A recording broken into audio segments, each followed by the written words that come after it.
Channel. আজকে আমি তোমাদের সাথে একটা টিপস শেয়ার করব।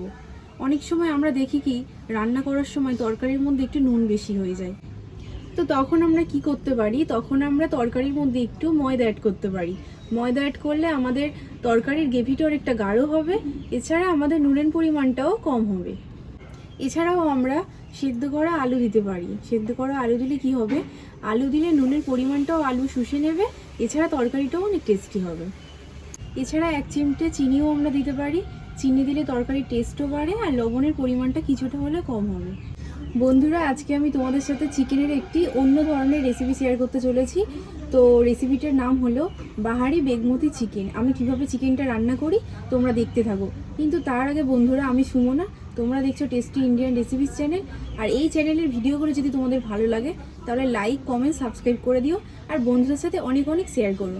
বাহারি বেগমতি চিকেন বানাতে লাগছে চিকেন, লাগছে রিফাইন্ড অয়েল, লাগছে আদা রসুন বাটা, লাগছে কুচানো পেঁয়াজ, কাজু বাদাম বাটা, লাগছে সামান্য পরিমাণ হলুদের গুঁড়ো, লাগছে গোটা গরম মশলা, লাগছে নুন, ধনিয়া গুঁড়ো, জিরে গুঁড়ো, গোলমরিচ গুঁড়ো, আর লাগছে পেঁয়াজ পাতা, ধনে পাতা, 5-6টা মতো কাঁচা লঙ্কা।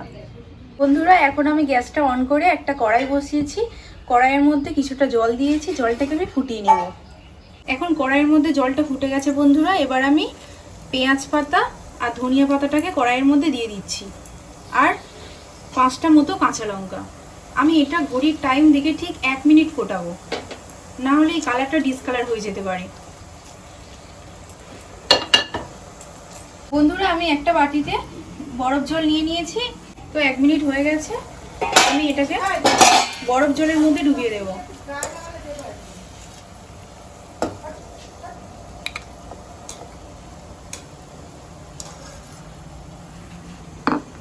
এবার আমি এটাকে মিক্সিতে পেস্ট করে নেব। অল্প জল দিয়ে পেস্ট করব, বেশি জল দেব না। এটা 1 মিনিটই বয়েল করতে হবে, আর সাথে সাথে বরফ জলের মধ্যে দিয়ে দিতে হবে, না হলে কিন্তু কালারটা আসবে না। অন্যদিকে আমি কড়াই বসিয়ে নিয়েছি, তার মধ্যে দিয়ে দিয়েছি রিফাইন্ড অয়েল। তেলটা গরম হয়ে গেছে, এবার দিয়ে দিচ্ছি গোটা গরম মশলা। এরপর আমি কুচানো পেঁয়াজগুলো দিয়ে দিচ্ছি কড়াইয়ের মধ্যে। পেঁয়াজটার উপর 1 চামচ নুন দিয়ে দিচ্ছি। পেঁয়াজটাকে ভালো করে লালি লালি করে আমি ভেজে নেব।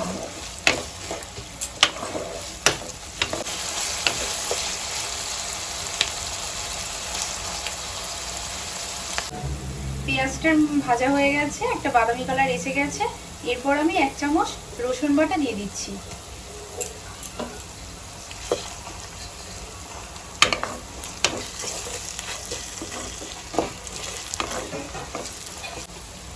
রসুন দেওয়ার পর 2 মিনিট নেড়ে চেড়ে আমি এবার দিয়ে দিচ্ছি 1 চামচ আদা বাটা।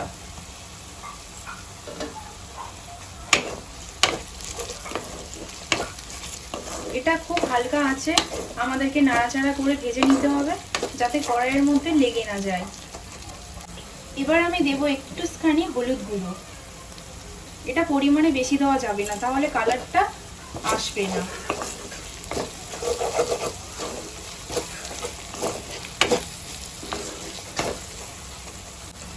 এরপর আমি একে একে চিকেনের পিসগুলো দিয়ে দেব।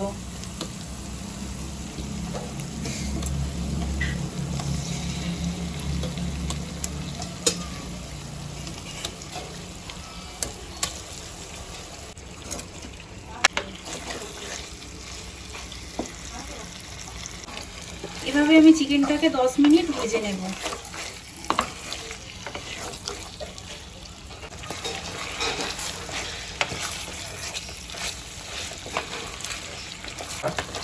আমি এরকম করে হালকা আঁচে চিকেনটাকে ভেজে নিচ্ছি।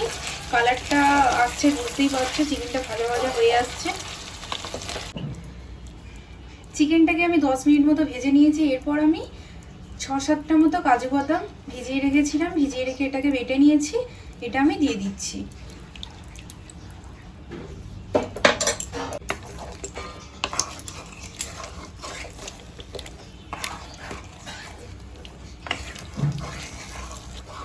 কাজু বাটা দেওয়ার পর আমি 2 মিনিট কষিয়ে নিলাম। এরপর আমি দিয়ে দিচ্ছি 1 চামচ জিরে গুঁড়ো,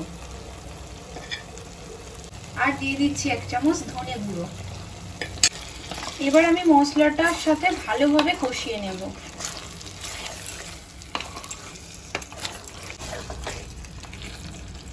এত কম উপকরণে চিকেনের এই রেসিপিটা না খেলে বুঝতে পারবে না যে এটা কতটা টেস্টি।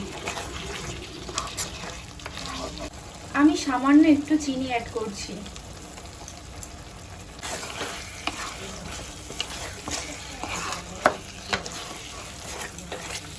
তো চিকেনটা মোটামুটি আমার কষানো হয়ে গেছে। এবার আমি পেঁয়াজ পাতা, ধনে পাতা, কাঁচা লঙ্কার যে জলটা ছিল, ফোটানো জলটা আমি দিয়ে দিচ্ছি।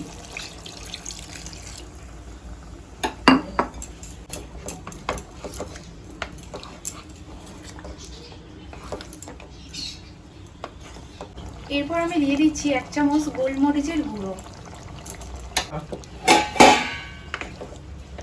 গোলমরিচ গুঁড়োটা দিয়ে আমি ভালোভাবে নেড়ে চেড়ে নিচ্ছি। এরপর আমি ঢাকা বন্ধ করে 2 মিনিট এটাকে ফুটতে দেব। চিকেনটা সেদ্ধ হয়ে গেছে। এরপর আমি পেঁয়াজ পাতা, ধনে পাতা আর কাঁচা লঙ্কা যে বাটাটা দেখিয়েছিলাম সেটা আমি দিয়ে দিচ্ছি।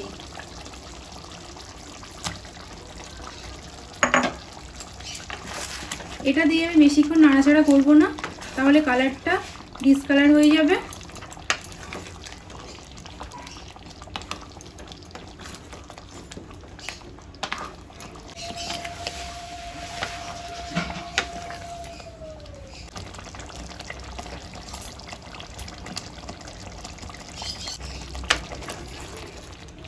বন্ধুরা, তৈরি আজকের রেসিপি আমাদের বাহারি বেগমতি চিকেন। অসাধারণ একটি রেসিপি, তোমরা অবশ্যই এটা করে দেখো। খেতে খুবই সুস্বাদু। খুব কম উপকরণে চিকেনের রেসিপিটা অবশ্যই একবার করো তোমরা।